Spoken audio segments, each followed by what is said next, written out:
بسم اللہ الرحمن الرحیم۔ ابو طیبہ جام نے نبی کریم صلی اللہ علیہ وسلم کے بچوانہ لگایا تو آپ صلی اللہ علیہ وسلم نے انہیں اجرت میں 1 سا یا 2 سا غلہ دینے کا حکم دیا اور ان کے مالکوں سے سفارش کی کہ جو مسئول اس پر مقررہ ہے اس میں کچھ کمی کر دے۔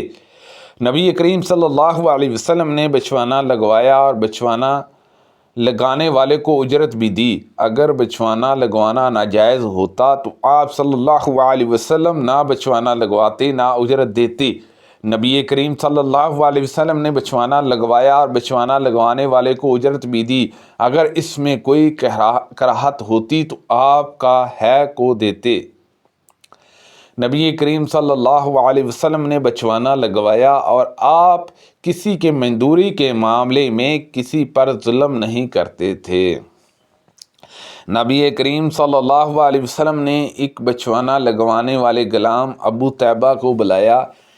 انہوں نے آپ صلی اللہ علیہ وسلم کے بچوانہ لگایا اور آپ نے انہیں 1 یا 2 سا یا 1 یا 2 مد، راوی حدیث شبہ کو شک تھا، اجرت دینے کے لیے حکم فرمایا۔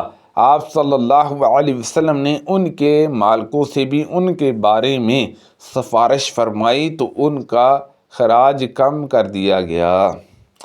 رسول کریم صلی اللہ علیہ وسلم نے کتے کی قیمت، زنائیہ کے زنا کی خرچی اور کہنہ کی مزدوری سے منع فرمایا۔ نبی کریم صلی اللہ علیہ وسلم نے باندیوں کی زنا کی کمائی سے منع فرمایا تھا۔ نبی کریم صلی اللہ علیہ وسلم نے نرکندانے کی اجرت لینے سے منع فرمایا۔ رسول کریم صلی اللہ علیہ وسلم نے یہودیوں کو خیبر کی زمین دے دی تھی کہ اس میں محنت کے ساتھ کاشتکاری کریں اور پیداوار کا آدھا حصہ خود لے لیا کریں۔ ابن عمر رضی اللہ عنہما نے نافع سے یہ بیان کیا کہ زمین کچھ کرائے پر دی جاتی تھی۔ نافع نے اس کرائے کی تعیین بھی کر دی تھی لیکن وہ مجھے یاد نہیں رہا۔ نبی کریم صلی اللہ علیہ وسلم نے زمینوں کو کرائے پر دینے سے منع فرمایا تھا اور عبید اللہ نے نافع سے بیان کیا اور ان سے ابن عمر رضی اللہ عنہما نے کہ خیبر کے یہودیوں کے ساتھ وہاں کی زمین کا معاملہ برابر چلتا رہا یہاں تک کہ حضرت عمر رضی اللہ عنہ نے انہیں جلا وطن کر دیا۔ رسول کریم صلی اللہ علیہ وسلم نے فرمایا، قرض ادا کرنے میں مالدار کی طرف سے ٹال مٹول کرنا ظلم ہے، اور اگر تم میں سے کسی کا قرض کسی مالدار پر حوالہ دیا جائے تو اسے قبول کرے۔ نبی کریم صلی اللہ علیہ وسلم نے فرمایا، مالدار کی طرف سے قرض ادا کرنے میں ٹال مٹول کرنا ظلم ہے، اور اگر کسی کا قرض کسی مالدار کے حوالے کیا جائے تو اسے قبول کرے۔ ہم نبی کریم صلی اللہ علیہ وسلم کی خدمت میں موجود تھے کہ ایک جنازہ لایا گیا۔ لوگوں نے آپ صلی اللہ علیہ وسلم سے عرض کیا کہ اس کی نماز پڑھا دیجئے۔ اس پر آپ صلی اللہ علیہ وسلم نے پوچھا، کیا اس پر کوئی قرض ہے؟ لوگوں نے بتلایا کہ نہیں، کوئی قرض نہیں ہے۔ آپ نے دریافت فرمایا کہ میت نے کچھ مال بھی چھوڑا ہے؟ لوگوں نے عرض کیا، کوئی مال بھی نہیں چھوڑا۔ آپ نے ان کی نماز جنازہ پڑھائی۔ اس کے بعد ایک دوسرا جنازہ لایا گیا۔ لوگوں نے عرض کیا، یا رسول اللہ صلی اللہ علیہ وسلم، آپ ان کی نماز جنازہ پڑھا دیجئے۔ ان حضرت صلی اللہ علیہ وسلم نے دریافت فرمایا، کسی کا قرض بھی میت پر ہے؟ عرض کیا گیا کہ ہاں۔ پھر آپ صلی اللہ علیہ وسلم نے دریافت فرمایا، کچھ مال بھی چھوڑا ہے؟ لوگوں نے کہا کہ 3 دینار چھوڑے ہیں۔ آپ نے ان کی بھی نماز جنازہ پڑھائی۔ پھر تیسرا جنازہ لایا گیا۔ لوگوں نے آپ کی خدمت میں عرض کیا کہ اس کی نماز پڑھا دیجئے۔ ان حضرت صلی اللہ علیہ وسلم نے ان کے متعلق بھی وہی دریافت فرمایا، کیا کوئی مال ترک چھوڑا ہے؟ لوگوں نے کہا کہ نہیں۔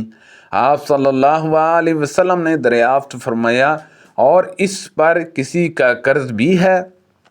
لوگوں نے کہا کہ ہاں 3 دینار ہے۔ آپ نے اس پر فرمایا کہ پھر اپنے ساتھی کی تم ہی لوگ نماز پڑھا لو۔ ابو قتادہ رضی اللہ عنہ بولے یا رسول اللہ صلی اللہ علیہ وسلم، آپ صلی اللہ علیہ وسلم ان کی نماز پڑھا دیجئے، ان کا قرض میں ادا کر دوں گا۔ تب آپ نے اس پر نماز پڑھائی۔ اپنے عہد خلافت میں انہیں زکوٰۃ وصول کرنے کے لیے بھیجا۔ جہاں وہ زکوٰۃ وصول کر رہے تھے وہاں کے ایک شخص نے اپنی بیوی کی باندی سے ہم بستری کر لی۔ حمزہ نے اس کی ایک شخص سے پہلے ضمانت لی جہاں تک کہ وہ عمر رضی اللہ عنہ کی خدمت میں حاضر ہوئے۔ عمر رضی اللہ عنہ نے اس شخص کو 100 کوڑوں کی سزا دی تھی۔ اس آدمی نے جو جرم اس پر لاگا تھا اس کو قبول کیا تھا، لیکن جاہلیت کا عذر کیا تھا؟ حضرت عمر رضی اللہ عنہ نے اس کو معذور رکھا تھا، اور جریا اور اشاشہ نے عبداللہ بن مسعود رضی اللہ عنہ سے مرتدوں کے بارے میں کہا کہ ان سے توبہ کرائیں اور ان کی ضمانت طلب کیجیے کہ دوبارہ مرتد نہ ہوں گے۔ چنانچہ انہوں نے توبہ کر لی اور ضمانت خود انہوں کے قبیلے والوں نے دی تھی۔ حماد نے کہا جس کا حاضر ضامن ہو اگر وہ مر جائے تو ضامن پر کچھ تاوان نہ ہوگا، لیکن حکم نے کہا ضامن کا مال دینا پڑے گا۔ سبحان اللہ عز و جل۔ اللہ پاک سے دعا ہے کہ اللہ پاک ان حدیثوں پر عمل کرنے کی توفیق عطا فرمائے۔ اللہ پاک ہم سب کو صحت و تندرستی عطا فرمائے۔ آمین بجاہ النبی الامین صلی اللہ علیہ وسلم۔